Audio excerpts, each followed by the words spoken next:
সম্মানিত উপস্থিতি, শুধু কি তাই, জাহেলিয়াতের যুগে নারীদের সাথে দিনের পর দিন, রাতের পর রাত নারীদেরকে ভোগ করত, নারীদের সাথে আনন্দ ফুর্তি করত। কিন্তু দিন শেষে যখন মাস ফুরিয়ে যায়, নারীদের হায়েস্ট নেপাদের সময় হয়ে যায়, তখন নারীদেরকে কি করা হতো?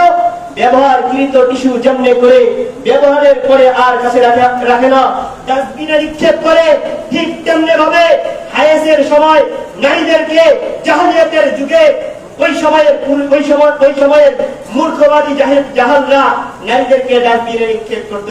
সম্মানিত হাজিরিন, এই ছিল ইসলাম আসার পূর্বে নারীদের মর্মান্তিক অবস্থা। সম্মানিত উপস্থিতি, এবার আসুন, ইসলাম যখন পৃথিবীর জমিনে পদার্পণ করছে তখন নারীদেরকে কি দিয়েছে এই বিষয়ে আমরা জানতে চাই।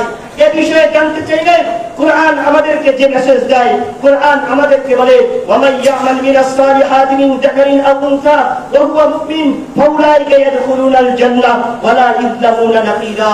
মুহতারাম হাজিরিন, আল্লাহ তাআলা বলেন, তোমাদের মধ্যে যেই ভালো কাজ করবে, হোক সে নারী অথবা পুরুষ, সে যদি মুমিন হয় তার স্থান হবে জান্নাতে। আর নারী হোক কিংবা পুরুষ হোক, যদি ভালো কাজ করে তাহলে তাদের ভালো কাজের বিনিময়ে যে উপরে উপর গিফট দেওয়া হবে, এটা নারী হোক কিংবা পুরুষ হোক, তাদের কারোর মধ্যে কোনো প্রকারের কমতি করা হবে না। সম্মানিত হাজিরিন, এই হলো কোরআনের মেসেজ। অসংখ্য মেসেজ এরকম রয়েছে নারী এবং পুরুষদের সম্মান সম্পর্কে। সম্মানিত হাজিরিন, শুধু কি এই নবী মুহাম্মদুর রাসূলুল্লাহ সাল্লাল্লাহু আলাইহি ওয়াসাল্লাম পৃথিবীর জমিনে আসার পরে সমস্ত সন্তানদেরকে নির্দেশ দিলেন, হে সন্তানেরা শুনো, তোমরা জান্নাত কোথায় পাবে জানো? জান্নাত যদি পেতে চাও তাহলে তোমার মায়ের পায়ের নিচে খুঁজো। মুহতারাম হাজিরিন, শুধু কি তাই, রাসূলকে জিজ্ঞাসা করলো কোন সাহাবী, ইয়া রাসূলুল্লাহ, আমি আমার বাবা মায়ের মধ্যে কার খেদমত আগে করব? তিনবার প্রশ্ন করার পরে রাসূল তিনবার রাসূল মায়ের কথা স্বীকৃতি দেয়, আর চতুর্থবার বাবার কথা বলে। সম্মানিত হাজিরিন, আমি সুস্পষ্ট কথা বলতে চাই, নারীদেরকে ইসলাম মায়ের সম্মান দিয়েছে, নারীদেরকে ইসলাম বোনের সম্মান দিয়েছে, নারীদেরকে ইসলাম স্ত্রীর মর্যাদায় মর্যাদাবান করেছে, যা ইতিপূর্বে পৃথিবীর প্রাচীন সভ্যতাগুলো অপারগতার শিকার করে নিতে বাধ্য হয়েছে। সম্মানিত উপস্থিতি, এবার আসি সমান অধিকারের কথা। আজ আমরা পৃথিবীর আনাচে কানাচে আমাদের কানে ভেসে আসে সমান অধিকার, সমান অধিকার, সমান অধিকার।